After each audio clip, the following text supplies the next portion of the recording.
Bien, les decía, vamos a ver lo que concierne a formas normales. Existen dos tipos de formas normales, ¿sí? Tenemos la forma normal conjuntiva, que lo vamos a representar como FNC, y también tenemos la forma normal disyuntiva, que lo vamos a representar como FND. Bien, ¿en qué consiste la forma normal conjuntiva?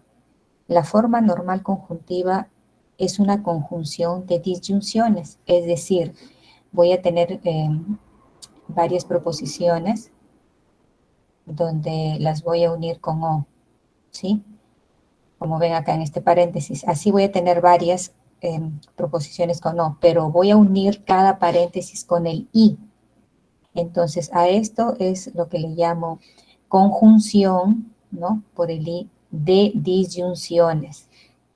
¿De acuerdo? Y ahora, cuando hablo de forma normal disyuntiva, es lo contrario. Tengo disyunciones, o sea, acá el conector principal es el O, disyunciones de conjunciones. Acá dentro del paréntesis tengo uno ya las proposiciones con el I. ¿De acuerdo? Entonces, esas son las dos formas normales. Bien, ahora, ¿cómo convierto cualquier fórmula en una forma normal? Cuando me pidan esto de convertir a una forma normal, significa que en la expresión debe de quedarme de esta forma como lo acabo de mencionar antes, ¿no? Es decir, solo voy a tener O con I o los I con el O, nada más, no debe de aparecer otro conector, por eso es que dice que debemos de eliminar las implicaciones, exteriorizar las negaciones, es decir, aplicar las leyes de Morgan, ¿no? Eliminar dobles negaciones y, bueno, aplicar la ley distributiva según la forma normal que nos estén pidiendo. Por ejemplo, aquí me piden una forma normal conjuntiva de esta expresión. Me dicen qué es lo que vemos aquí. Bien, entonces, esta expresión debo de convertirla a su forma normal conjuntiva. ¿Sí? ¿Qué significa? Como vimos, como acabo de explicarles, aquí aparece una implicación, significa que esto debo de eliminar, expresarlo de otra forma, ¿no? ¿Qué quiere decir? Que acá yo tendría la negación de P y ahora en este paréntesis que tengo implicación lo expresamos de otra forma. La definición de implicación, eliminé la implicación, ¿cierto? Ahora, ¿qué más debemos de aplicar? Ya, la ley de Morgan, tengo acá una negación, entonces me quedaría la negación de P, el I se convierte en O, y aquí yo voy a tener Q, la negación de este paréntesis, ¿no? Que sería sí, Q, Q, I, no I, R, no R. Ya está. Y ahora, la distributiva. ¿Sí? distribución, Ujú. Tendría entonces, sería esto quedaría negación, no P, o Q, entre o Q, paréntesis, todo eso. Y ya, menos R. Y paréntesis, no P o no R. ahí está. ¿Sí?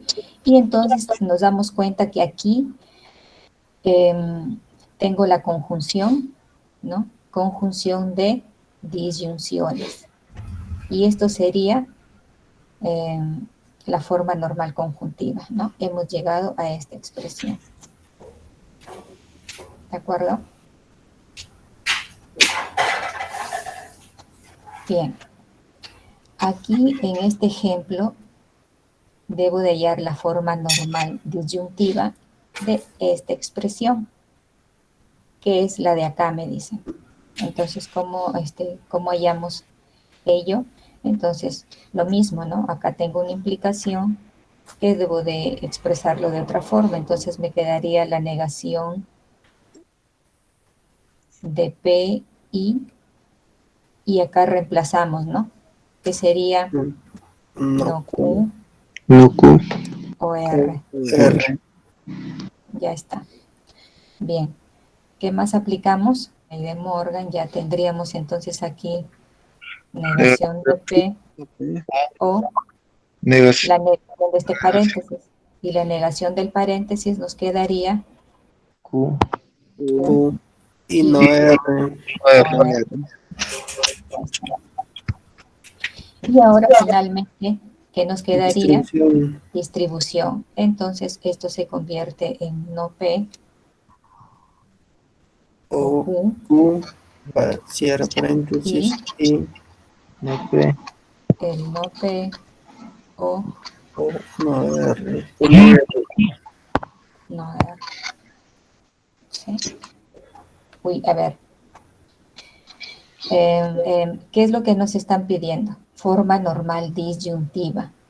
Y si me están pidiendo la forma normal disyuntiva, a ver, lo voy a enumerar.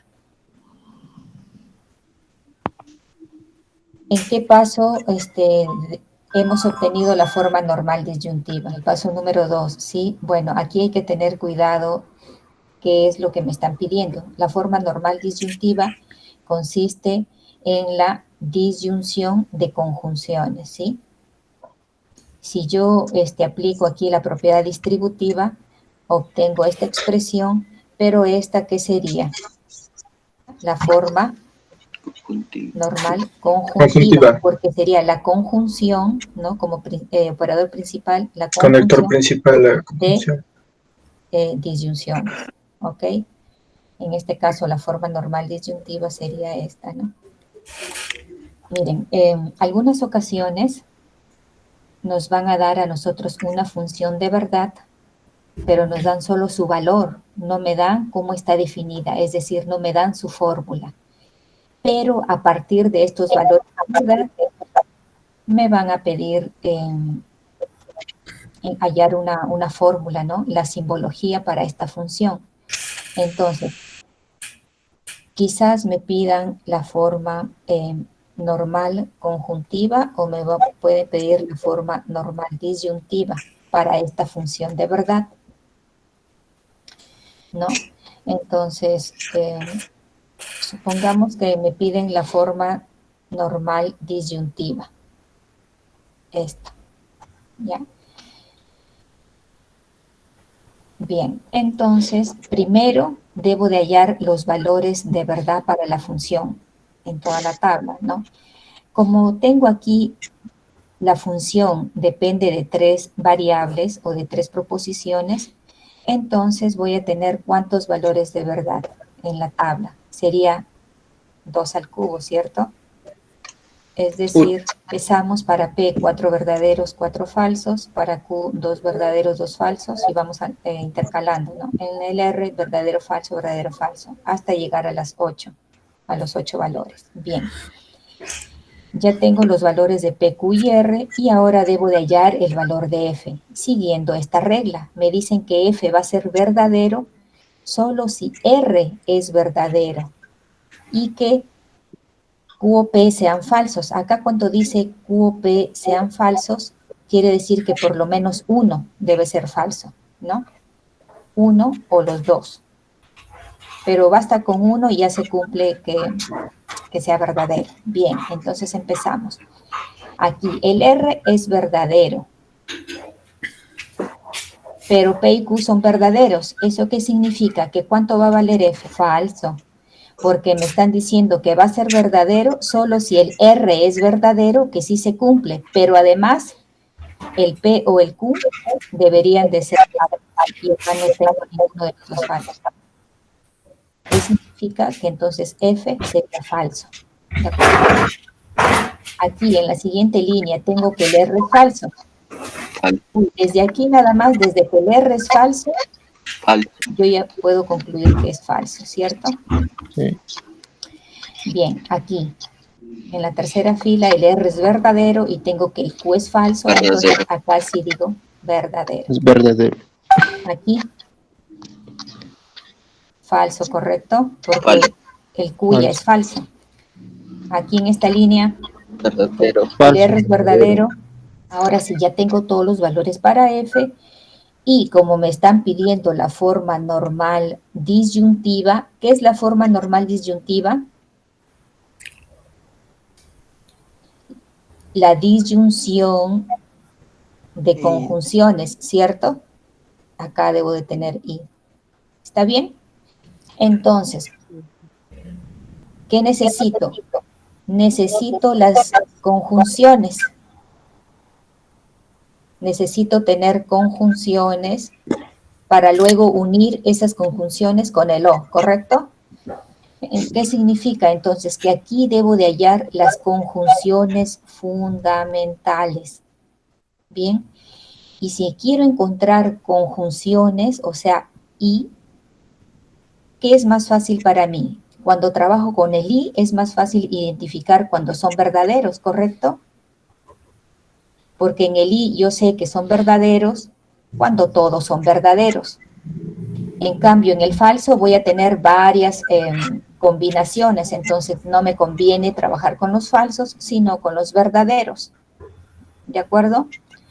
Bien, entonces voy a unir aquí estas proposiciones, que estoy utilizando variables P, Q y R, las voy a unir con la conjunción, teniendo en cuenta que al final, al unir con conjunción, debo de obtener un resultado verdadero.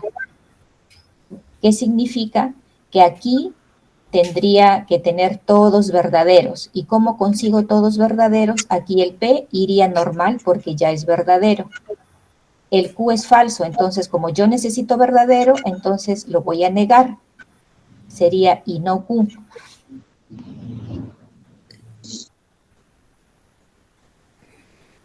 Y el R que es verdadero, entonces lo considero como R.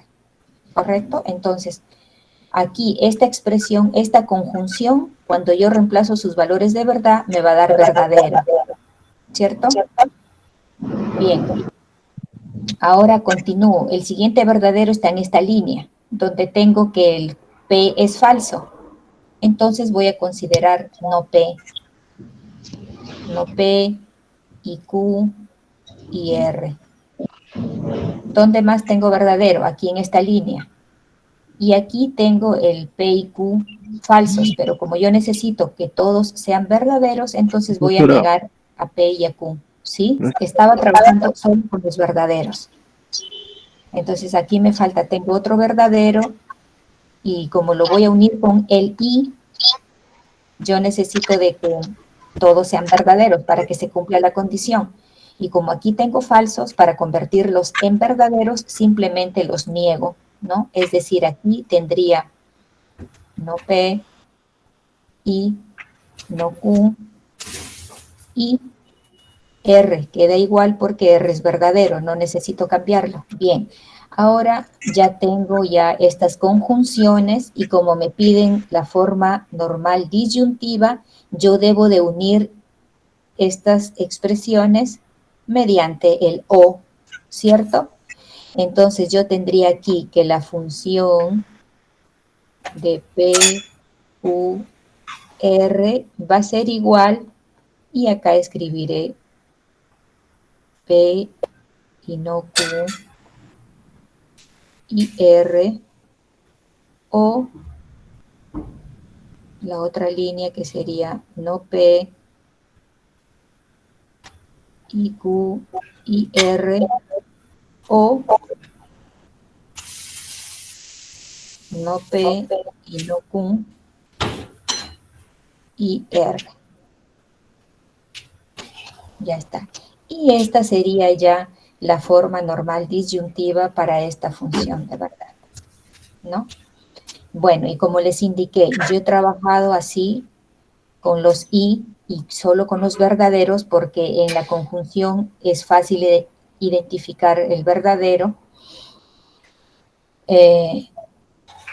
Si me hubiesen pedido la forma normal conjuntiva, sabemos que la forma normal conjuntiva es la conjunción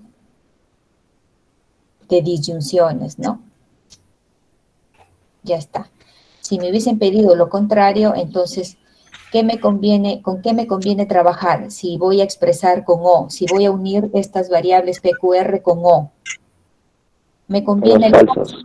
claro, porque en el O, el falso es el que identifico rápidamente, porque es falso, falso y me va a dar falso, ¿cierto? Entonces, ahí sí trabajaría con los falsos, con estos. Y encontraríamos la expresión para cada falso, ¿no? Y uniéndolos con el O. Por ejemplo, para este primero, ¿cómo me quedaría acá? Ya no serían conjunciones fundamentales, sino disyunciones fundamentales, ¿cierto? Ya. Aquí, en esta primera fila, ¿cómo quedaría la disyunción P o no R? Correcto, ¿no? Porque yo necesito que sea falso. Y para Sí. que sea falso, todos deben de ser falsos. Entonces me queda esta expresión. Y así hallaría para todos los falsos y luego para expresar ya el f de PQ R, ¿qué haríamos? Exacto. Todas las expresiones que encuentre acá para el falso, respondíamos con el I. ¿Correcto? Lógicas. A ver, aquí tenemos que las equivalencias lógicas crean o generan implicaciones lógicas, ¿no? Ahora, una implicación lógica se puede demostrar mediante el método de tablas de verdad. ¿Cómo utilizamos aquí las tablas de verdad? ¿Qué significa? Que si yo tengo un argumento que es válido, ¿no? Y las premisas, todas las premisas en su conjunto implican lógicamente, en su conjunto y se implican lógicamente a la conclusión. ¿Qué quiere decir? Que si tengo aquí n premisas, ¿no? Que los estoy denotando con A sub 1 hasta A sub n, y tengo una conclusión que se le está denotando con C. Entonces, ¿qué debemos demostrar aquí? Que esta expresión, voy a unir todas las premisas, pero con el I, ¿no? Y esto debe de implicarme la conclusión. Aquí, siendo el conector principal la implicación, debo demostrar que es una tautología, es decir, que todos los valores aquí deberían de ser verdaderos, ¿sí? Así es como demuestro las equivalencias lógicas. Bien, aquí tenemos un ejemplo. Miren, tenemos las premisas P implica Q, Q implica R, y la implicación lógica sería acá, P implica R. Esto sería la conclusión, ¿sí? Entonces, quiero demostrar que es válido. ¿Qué hago? Utilizo una tabla de verdad. Para ello, a cada premisa la voy a considerar en una columna, ¿no? Como acá el P implica Q, hallo sus valores de verdad en una columna. El Q implica AR también en otra columna. Ya está. Lo que estamos haciendo acá es demostrar que es válido, ¿no? Y demuestro que es válido llegando a una tautología. Lo que quiero hacer acá es demostrar que esto es válido. Todo este razonamiento, ¿sí? ¿Y cómo demuestro que es válido? Llegando a una tautología. Una tabla de frente. Ajá. Directamente utilizo la tabla donde debo de llegar a que todos son verdaderos. Y así digo que es una tautología, por lo tanto, este razonamiento es válido. Les decía, tengo en cada una de las premisas sería una columna donde hallamos los valores de verdad para esas columnas. Bien, y luego uno estas dos premisas, como lo había mencionado anteriormente, con el I, es decir, aquí verdadero y verdadero, me va a dar verdadero, ¿cierto? Como estoy uniendo con el y, en donde los dos sean verdaderos, voy a concluir en verdadero y el resto serían falsos, ¿no? Entonces, aquí tengo verdadero, verdadero, verdadero, aquí sería falso, falso, falso, acá de nuevo verdadero, verdadero, verdadero. Continuamos, falso, y las dos últimas, verdadero, verdadero, ¿no? Ya, aquí tengo la unión de todas las premisas. Entonces, dejo acá esto un momento y ahora hago otra columna, pero solo para la conclusión. Y la conclusión es P implica R. Acá tengo P implica R y todos sus valores. Ya está. Entonces, para demostrar que esto es válido, voy a trabajar ahora con el resultado de todas las premisas y la conclusión, con estas dos columnas nada más, uniéndolas con la implicación. Y cuando tengo la implicación, digo A implica B,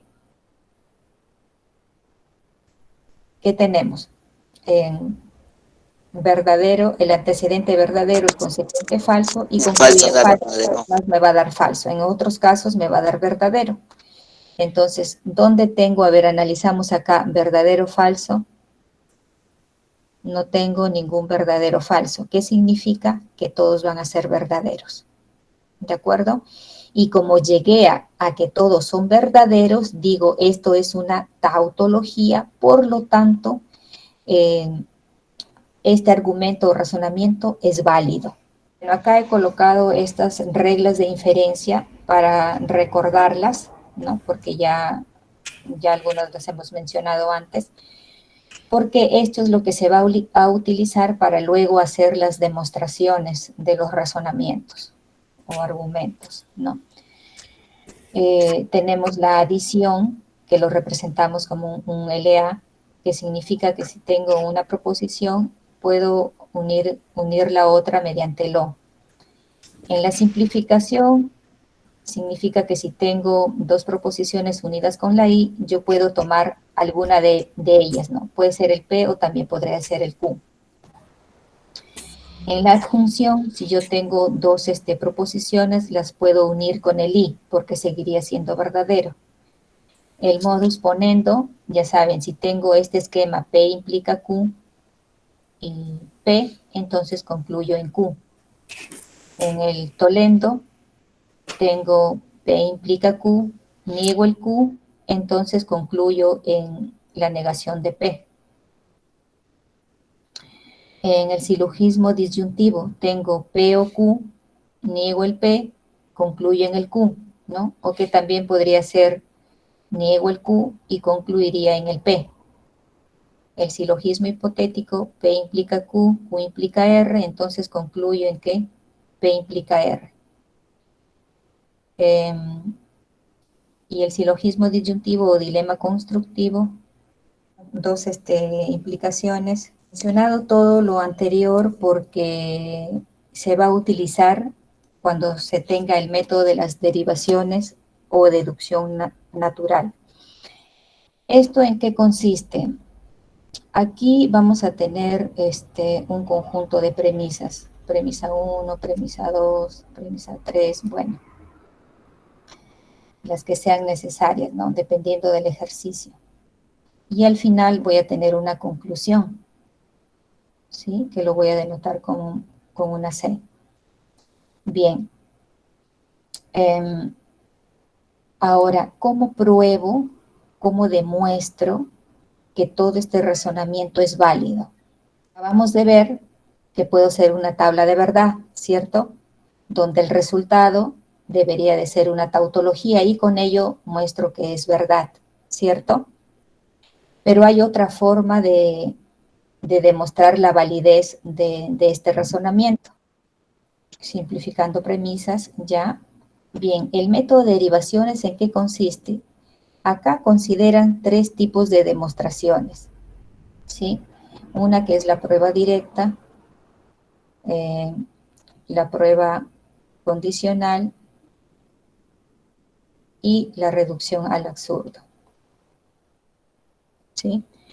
En la prueba directa consiste en, utilizando las premisas que tengo y las leyes de inferencia que acabamos de mostrar, con ello directamente probaría la validez de este razonamiento.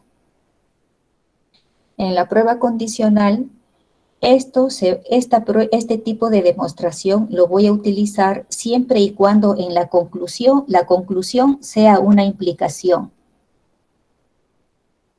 Ahí se aplica la prueba condicional, ¿no?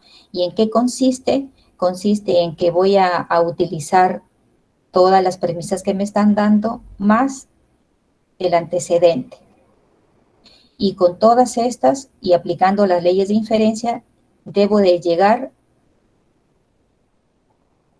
bueno, para evitar confusión, acá le voy a colocar B. La conclusión sería A implica B.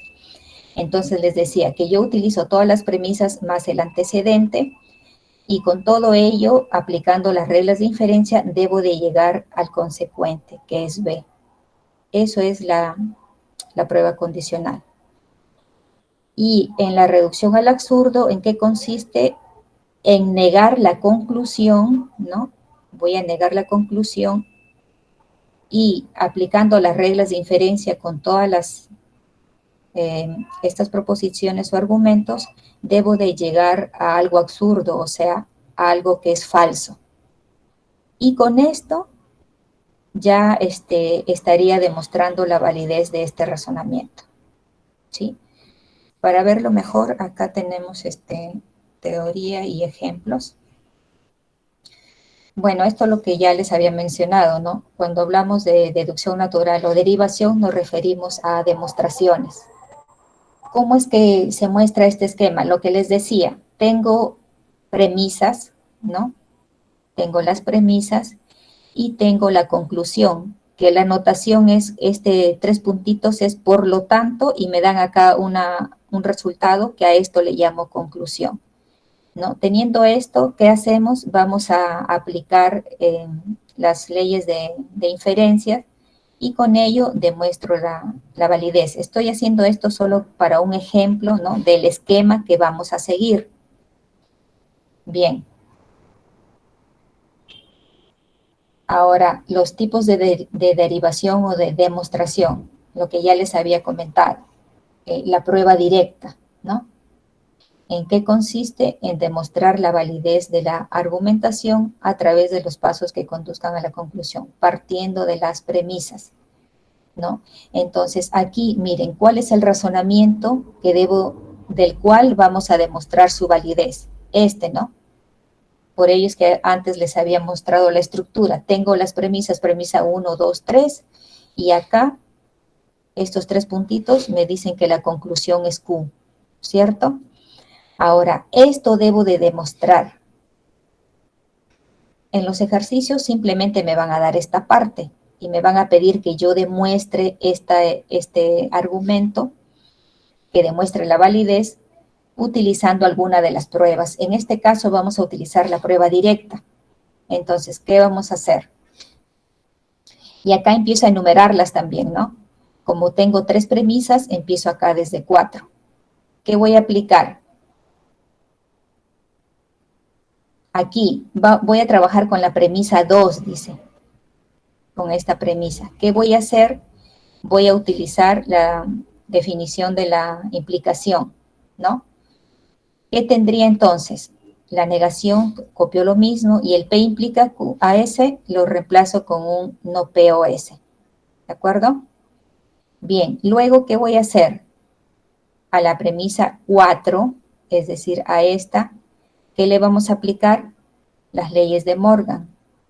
Y esto quedaría entonces como la negación de P sería P, el O se convierte en I, y el S lo negamos. Ya está. Ahora, luego, ¿qué vamos a hacer? A la premisa 5 la vamos a simplificar. Esta es la premisa 5. Y la vamos a simplificar, ¿qué quiere decir? Que como es el I, puede elegir uno de los dos. Vamos a trabajar con la negación de S. Y ya está. Luego, de la premisa 1 y la premisa 6, acá tengo la premisa 1, Negación de S implica negación de R. Con la 6 tengo negación de S. ¿En qué concluimos? En la negación de R, ¿no? Sí. Ya está. Luego dice que a la premisa 5 vamos a simplificarla. ¿Sí?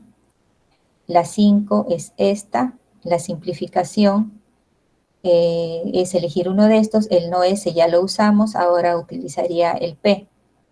¿Sí? Ahí está. Ahora el 3 con el 8. El 3 es esta. P implica la negación de... Este es el antecedente y este es el consecuente. Ya está. El 3 con el 8. Y tengo P, ¿no? Entonces, ¿en qué concluyo? En el consecuente, ¿no? Tendría negación de Q implica R. Ya está. Bien, ahora trabajamos con la premisa 7 y la premisa 9.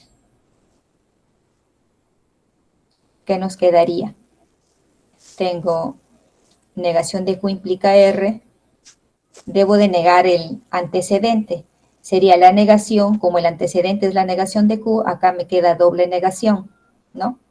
Y bueno, por doble negación esto se convierte en Q, ¿cierto? Y con esto ya llegué a la conclusión, ¿no? Porque aquí en este razonamiento la conclusión es Q. Entonces, después de haber aplicado algunas leyes de inferencia, llegué a la conclusión. ¿Esto qué significa? Que este razonamiento es válido. ¿Sí? Vimos otra prueba, otro tipo de demostración, que es la prueba condicional, ¿no? Entonces, aquí, todo esto hasta acá, ¿no? Este es el razonamiento. Y debo demostrar si esto es válido o no. Y voy a usar la demostración utilizando la prueba condicional. Les expliqué anteriormente que la prueba condicional se aplica siempre y cuando la conclusión sea una implicación, que en este caso la conclusión es una implicación, ¿correcto? ¿Y en qué consistía? Recuerdan que les dije, si la conclusión es una implicación y voy a utilizar la prueba condicional, debo de empezar Negar. con el antecedente. No, no es que niegue, no estoy negando nada.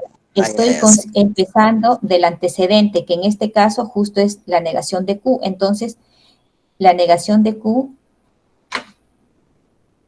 la considero aquí también. Empiezo a trabajar con esta y debo de aplicar las reglas de inferencia para llegar al consecuente. ¿Sí? Una vez que tengo estos dos, una vez que ya llegué al consecuente, entonces ya tendría la prueba. ¿De acuerdo? Entonces, aquí, por ser la conclusión una implicación, utilicé la prueba condicional. ¿Y en qué consiste la prueba condicional? En empezar a trabajar con el antecedente. Como aquí el antecedente es la negación de Q, por ello aquí empecé, y que le llamo premisa adicional, la negación de Q. Luego utilizamos las reglas de inferencia para llegar al consecuente. El consecuente que es T. Entonces he aplicado las reglas de inferencia y ya llegué al T. Por lo tanto, ¿qué voy a decir? Que ya tengo la conclusión, ¿no? El no Q implica al T. Y esta sería cómo es que se utiliza la prueba condicional. Sí, recuerden, solo si la conclusión es una implicación. Bien. Y la prueba indirecta o reducción al absurdo. Bien, entonces, recuerden, en los ejercicios solo les van a dar esta parte, todas las que yo estoy encerrando, ¿no? esto ya es la prueba, esto tendrían que ser ustedes, bueno, dependiendo del ejercicio que les den. Aquí debo de demostrar si este argumento es válido o no. Y una de las formas de demostrar es la reducción al absurdo, ¿no? ¿Y en qué consiste la reducción al absurdo? Consiste en negar la conclusión, ¿sí? Como aquí, en este razonamiento, la conclusión es no R, y como voy a utilizar la reducción al absurdo, significa que debo de negar la conclusión, que en este caso sería la negación de R, y eso me daría R, ¿cierto? Ahora, ¿qué tenemos que hacer? Utilizar las reglas de inferencia, ¿sí? Hasta que llegue a una contradicción, es decir, a algo falso, ¿no? Y miren, acá a qué llegué. Después de utilizar ponendos, tolendos, conjunción, bueno. Llegué a P y no P. ¿Y esto qué es? Y no P es una contradicción. ¿Esto qué es? Esto es falso, ¿cierto? Entonces, eso era lo que yo les explicaba al inicio, que en la forma, en la prueba de reducción al absurdo, consiste en negar la conclusión, ¿no? Como aquí la conclusión es no R, la negación sería R.